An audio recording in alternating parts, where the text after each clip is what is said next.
What is going on, everybody?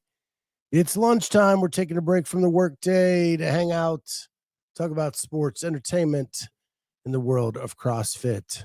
What is going on? All right, guys. It's been a minute. We're going dart, and I think I've switched to lefty. Right before the Reese interview I did last week, I was practicing, waiting for her to come on. And I put a lot of holes in my wall because lefty, it gets a little wild, but actually I get closer to the bullseye when I'm like close. So we're going to go lefty for a while and we're going to take the risk. So here we go. Oh, terrible. Hit the wall, not the dartboard. Yeah. Lefty's a lot more exciting. That's for sure. What's going on, Kenneth? Jay Birch, Train to Live, Jody Lynn, all here. I got my regulars, a little bit of Corey coming in. Got some fun stuff to talk to Corey about tomorrow. And I can't wait to hear my judge's take on Corey's issues from the week. Can't wait to hear what that is tomorrow. What's up, Shay? Denise? Matthew, what's going on? Denise says, close your eyes when you throw. If I go right-handed, I have to go over the mic and over the monitor. If I go left-handed, I kind of clear all the obstacles, but I don't have a lot of oomph on it. I'm semi-ambidextrous. I write left-handed. I eat left-handed, but I throw right-handed. So like I'm all messed up. I don't even know who I am anymore. Corey said it's all been sorted, but yesterday was a wild ride. Yeah, I want to pose the question to my judges in the audience with your story tomorrow. So we'll just preview that and just kind of see their take on the whole situation. Glad it's been sorted. Aaron Fraser, accuracy, one of the 10 general skills. Yeah. Like I'm pretty accurate right-handed from like the line in a straight thing with nothing in my way. But hey, it'll build up my lefty shooting for a while. All right, I'm going to take one more shot left-handed. All right, here we go. Oh my gosh. This will tell you the tale of two. This is my lefty. You just never know. Got to get a picture of this. All right.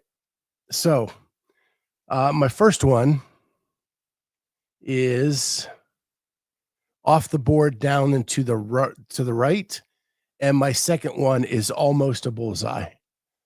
I don't know if you guys can see that. So,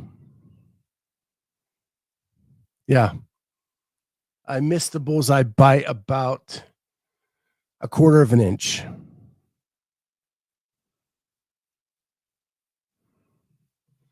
It's coming. It's coming. The lefty, you just never know. Going lefty, it could be into the wall or it could be into the bullseye. You just never know. Denise says, nice, Scott. Corey Leonard, I like the template, by the way. TEF should have it by next week. Yeah. I actually like the template better than what I had, so we're good. The steak in the bottom corner looks delicious. Yeah, that is my homage to Ken Walters, because he always has a ribeye when we do the lunch with the Clydesdale show. So yeah, that's my little homage to him there in the corner. My font is better today too. Yeah, I only do the wild ones like every third or fourth show. Really just do it to see who's kind of paying attention. So, yeah. But yeah, I actually, if I were going to go to with a permanent one, it would be more in this range.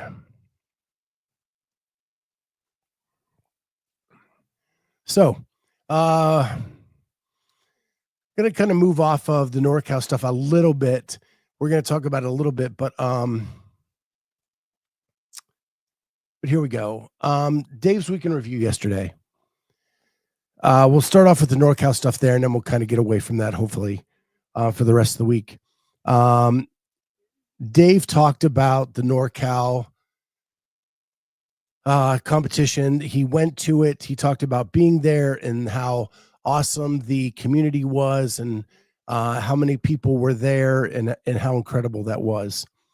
And he liked it from a community event, but from a qualifying event, he was not a fan. And he basically goes into saying that he talked to Blair and Ben and said that basically they're setting themselves up for failure by trying all the new things.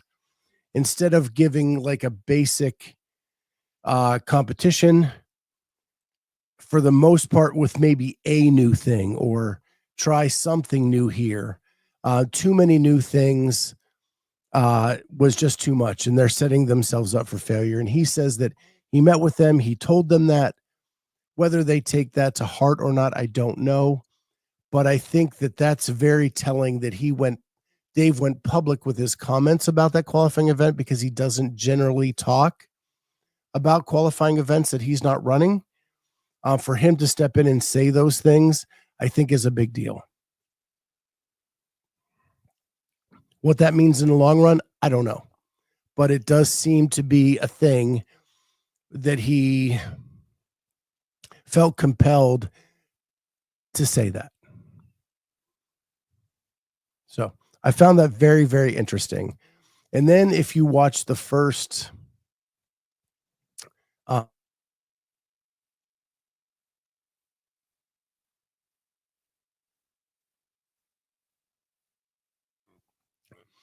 wow. If you watch the first 10 minutes of Boys Interrupted, Dallin held nothing back on the competition as well.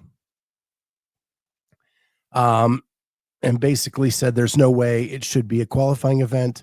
There was something wrong with every single event, and he held nothing back. So they're getting it from all angles this week. Media, Dave, athletes. Pretty crazy.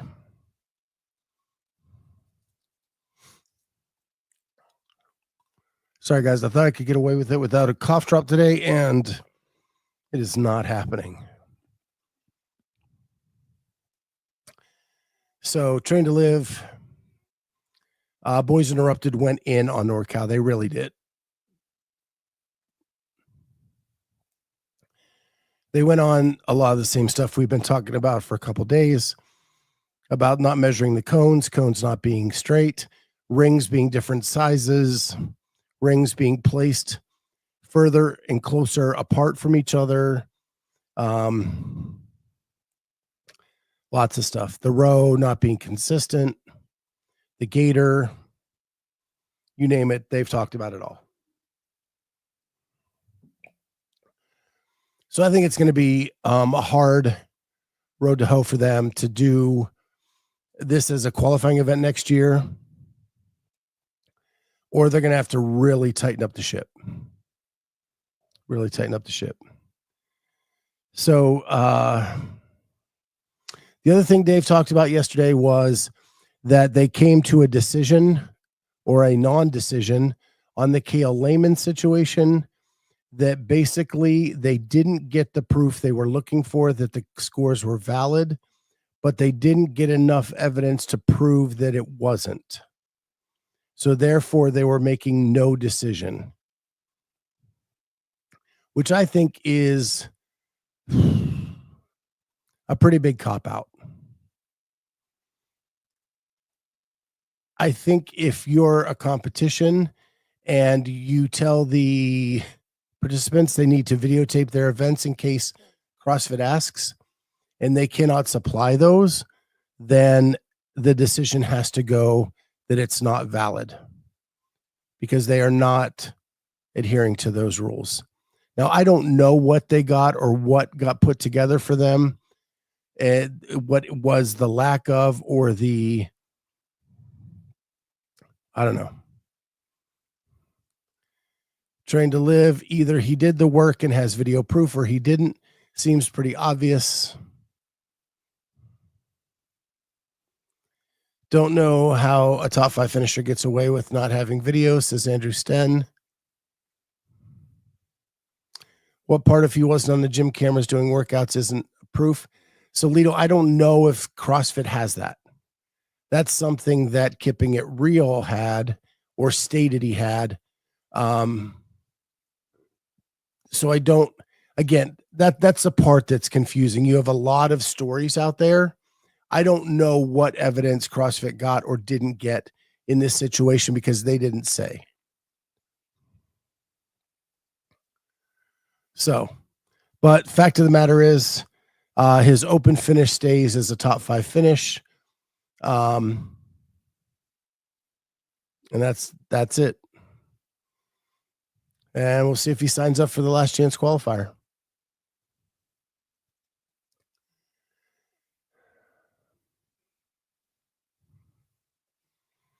Anyone in the top 100, hell, everyone in the top 100 should have a video. You would think. So then, this is kind of, I heard this yesterday when Dave was talking. I'm going to play it for you guys. And then I figured it out with a release that came out just a few minutes ago. But the way Dave talks about the last chance qualifier was very, very weird.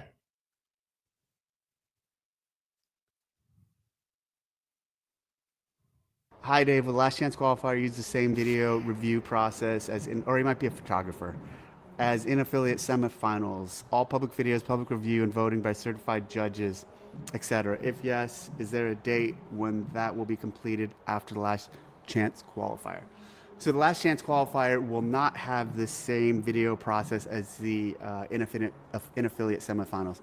They're running it on their own, and they're going to have their own standards, and they're going to have their own way of running it.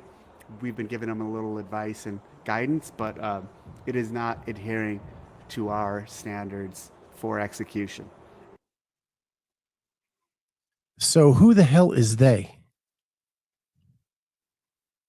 Who is they?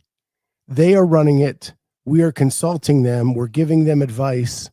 Who is they? Well, it appears from a release from the Barbell Spin just a few minutes ago that the they is CrossFit Mayhem. The Hustle app is going to be used for the scorecard. And they're calling it the Mayhem Golden Ticket, I think. It seems weird. If you do sign up and you are not eligible, it will not allow you to sign up. Brian Spin tried to do that and was told you are not eligible for the last chance qualifier. But it seems as though I don't have confirmation on this, but it does seem that Mayhem is running the last chance qualifier. And we asked that as a fact or fiction a couple of weeks ago. Is Mayhem controlling CrossFit? They programmed almost every semifinal. And here we are with the last chance qualifier, and they're running it. Just seems to be. So I don't know. It just is mind-boggling that their hands are that far into it again. And the fact that CrossFit is still hands off on as much as they can be hands off of this season, they are hands off. And that is crazy to me. Plausible deniability on HQ's part. Yeah, because when they're asked about like video review and all that stuff, hey, not us. Our hands are clean. I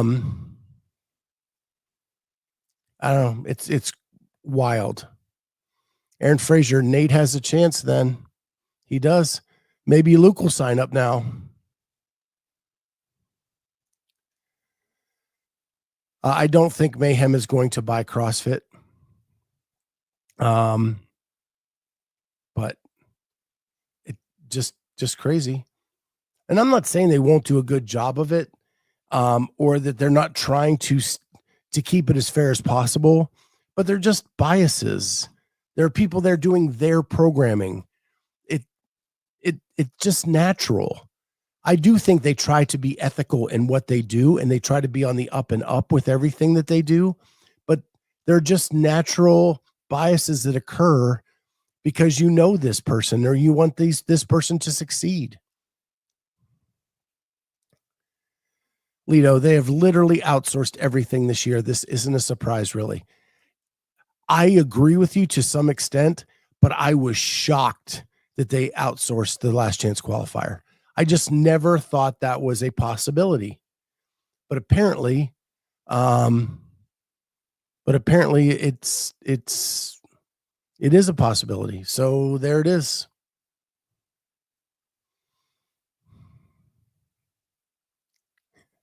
Why didn't Mayhem do the review of Cale? That is a very excellent question. That part wasn't outsourced. Jody says Mayhem should stay away from buying CrossFit.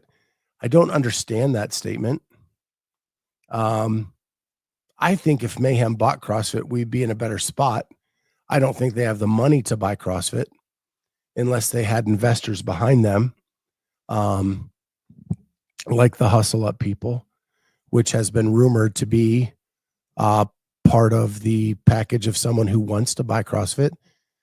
But I haven't heard much more than that. So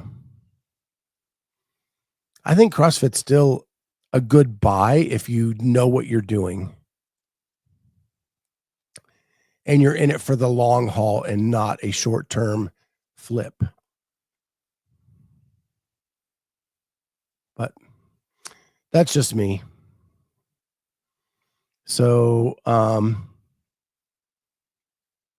yeah. So that's what I have on the Dave's Week in Review. But when I heard that I was really conflicted and confused and confounded. And then to just, like I said, minutes before we went on the air, the Spin released that they're not using the CrossFit leaderboard. They're using Hustle Up, and they're calling it the Mayhem Golden Ticket, apparently. So very, very, very interesting. One other thing I wanted to get to today is this weekend we had another Road to the Games, and with Dallin and Jason. And what I will say is it is much better than the Fee and Abby one, because I believe that the personalities of Jason and Dallin carry it.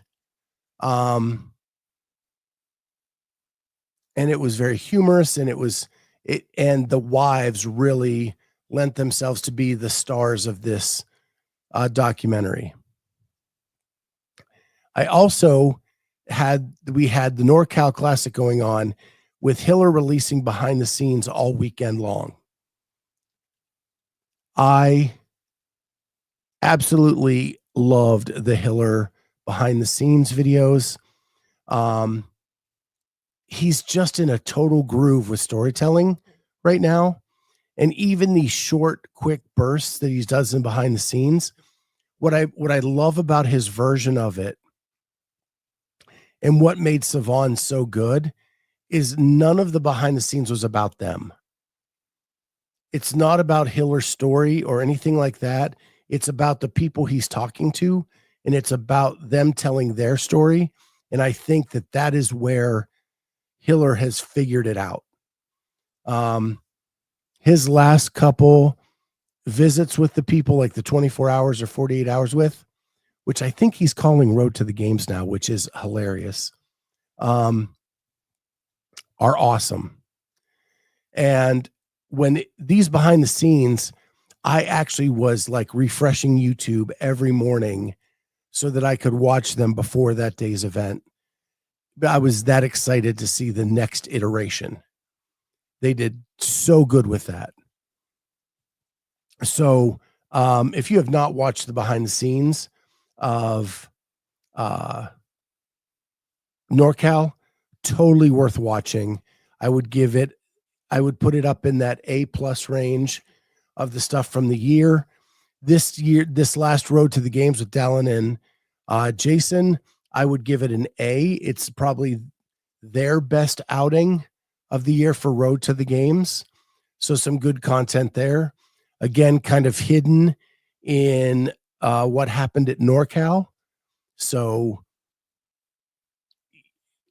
CrossFit not really hitting the home runs on the release times. I mean, there's nothing going on today, tomorrow. They would have been perfect times to release this kind of stuff. Aaron says, you mean it's not like the Buttery Bros? It is not. Yeah, it's not about Hiller. And, last year he included some of the Spiegel stuff with him and Spiegel that was more like toward what his channel was about. This year is more just about the people that were there participating in the event, having a good time at the event, the community that's going on. This year was, I thought, A+ material.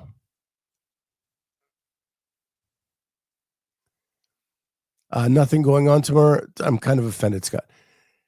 Well, of course, Corey, you're going to be on the show. That's why we pick Wednesdays, because there's not a lot going on in the CrossFit space overall. So you and I can just sit and chat about whatever comes up, and we're good to go.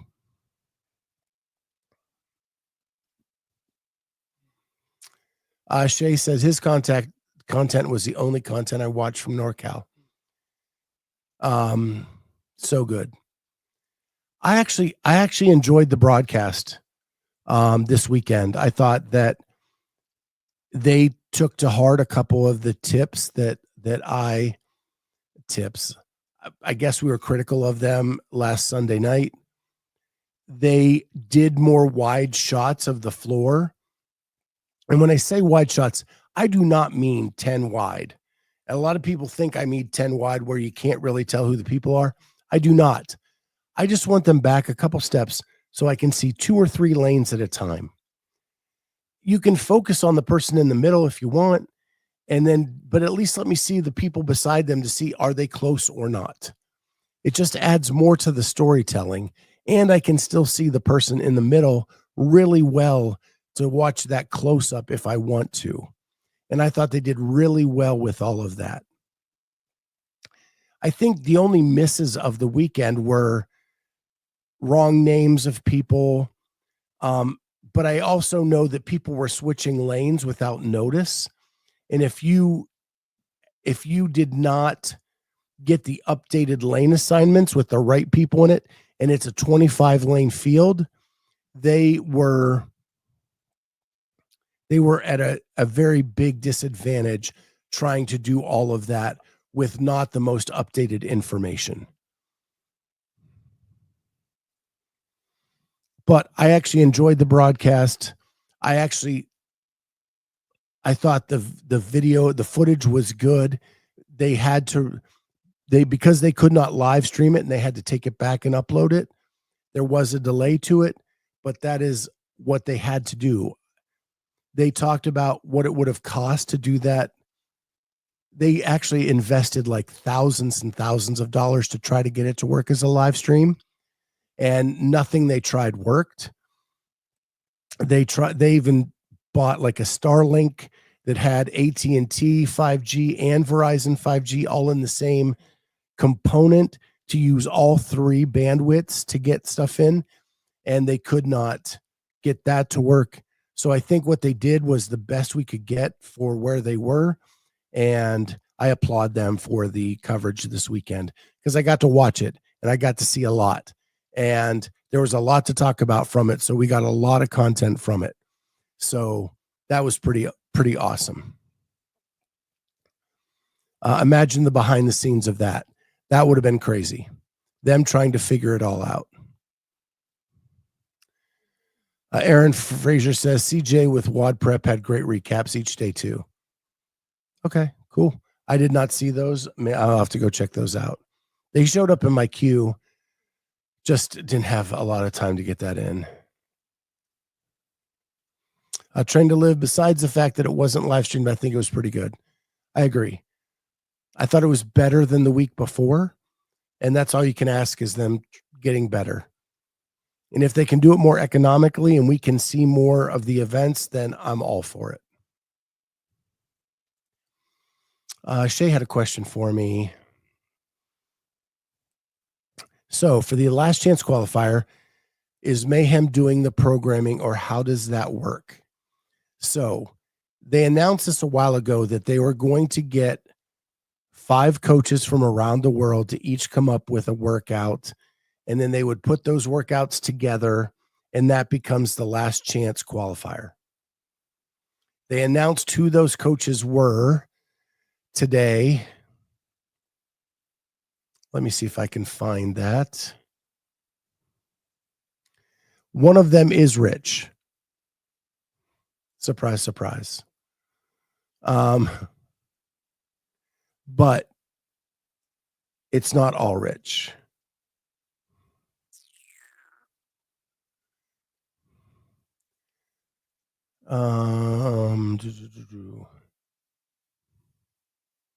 So here we go. I will share my screen. This is from the barbell spin. It just went out. It's on Instagram somewhere, but I didn't want to like search for every little piece. There will be 5 workouts for the LCQ.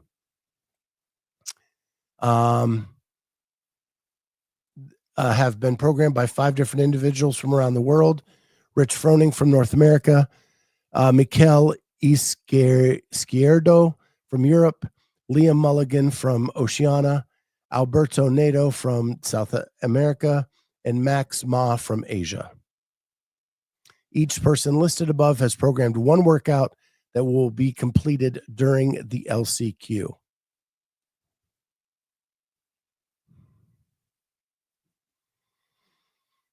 And then just if you want to know, there's only been a handful of people that have signed up, but Thursday, the workouts will be revealed.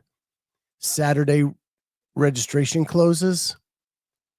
Saturday submission deadline for the first 3 workouts is at 11:59 Pacific time. And then Sunday at 11:59 Pacific time, submission deadline for the last 2 workouts. June 17th to the 20th, the leaderboard will be finalized. So that is your last chance qualifier. I do know Carolyn is trying to do it, but I will tell you, because they're not releasing the workouts till Thursday, she is in a very, very precarious situation because you still have to have the 2 judges. And trying to find judges and places to do a 15-foot rope climb, she'd have to go to another gym. She has to make all these arrangements. And with the workouts not being released until Thursday, that makes it very difficult on her.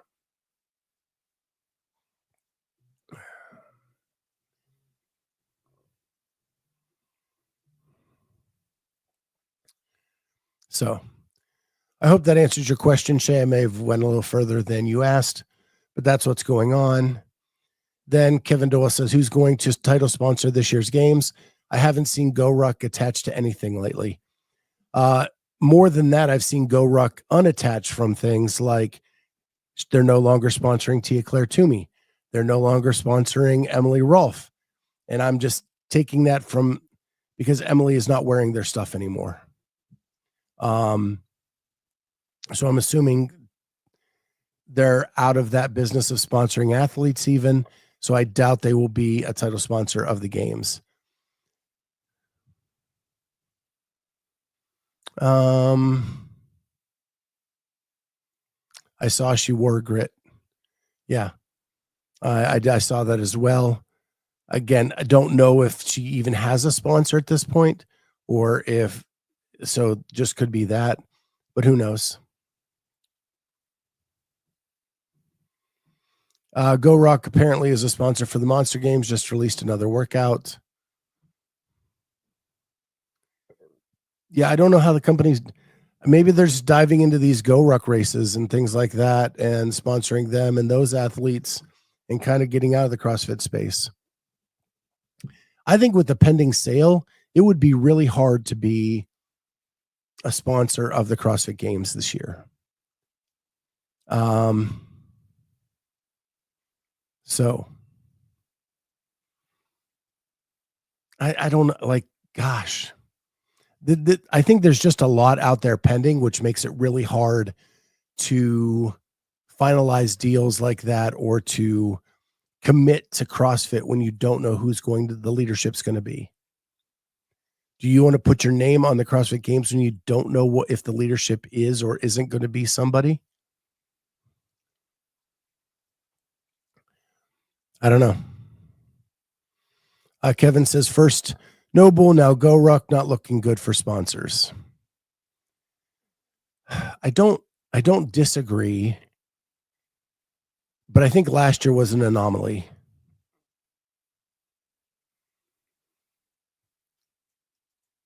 But I don't know.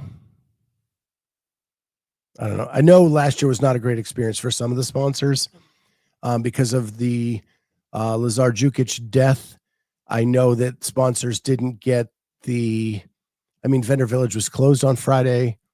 So they lost a full day there. I don't think people got the return they expected. So I think the overall sponsors and Vendor Village are going to be hard pressed to match that this year. Or like they did in past years. But I don't know.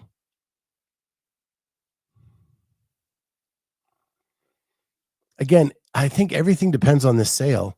And I think it all depends on who takes over and whether you can attract new sponsors to it, bring back old sponsors, things of that nature. But with everything pending, it's going to be very, very, very hard.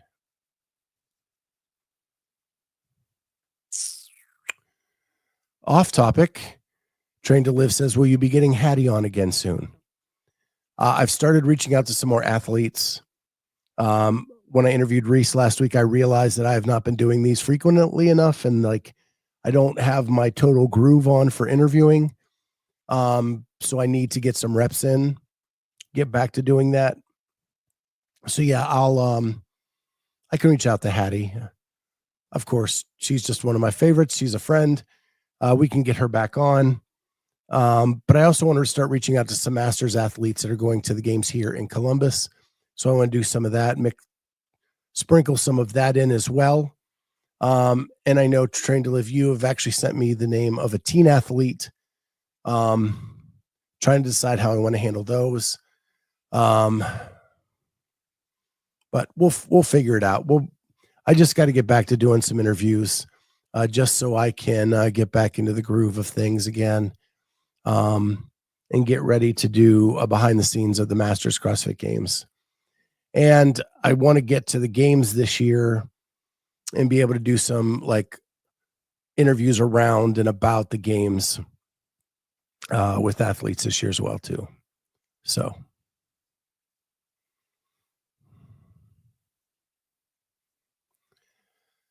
Denise, I still don't think the Masters Games have a sponsor yet. Yeah, I don't know either.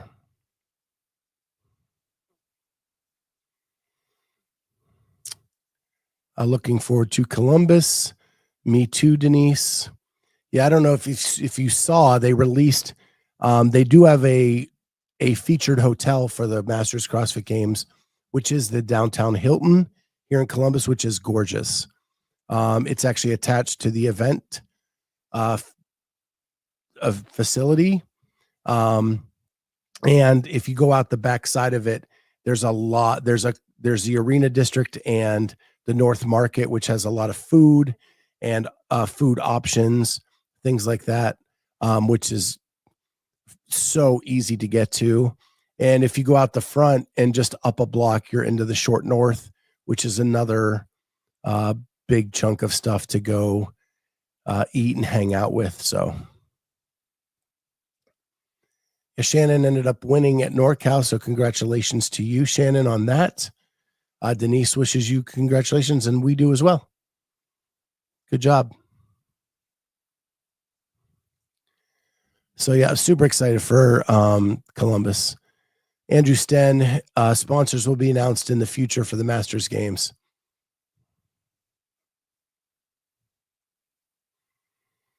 And he would know.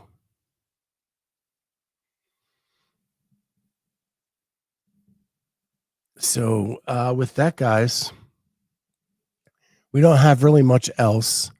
Tomorrow we have Corey on here, and we're going to have story time with Corey and reading your workout notes before you do the workout and making sure that you follow all the rules. And then what happens when you don't and you are in video dispute of those rules and how it all comes to a climactic end.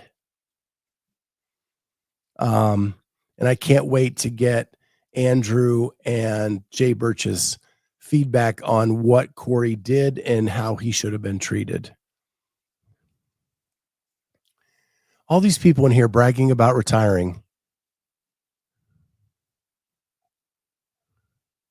Shannon, I retire in May. I retire in January. Man. Every time I get my retirement statement now, it does tell me how much I would earn per month if I retired today. And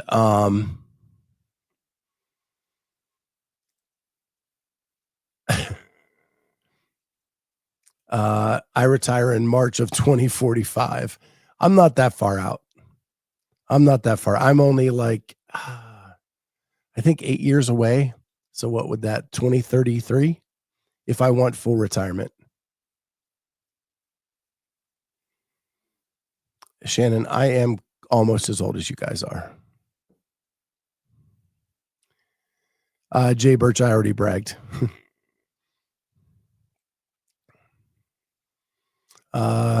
Kevin Doyle, I love a climactic end. Well, when you're friends with Corey, you get a lot of climactic ends. I swear, like, they need to print the scorecards in Cajun so that he and Bill Leahy can learn how to read them better before they submit their videos. But Bill Leahy's going to the games, guys. 2 years ago, he couldn't get a workout right to save his life, and now he's going to the CrossFit Games. Pretty impressive.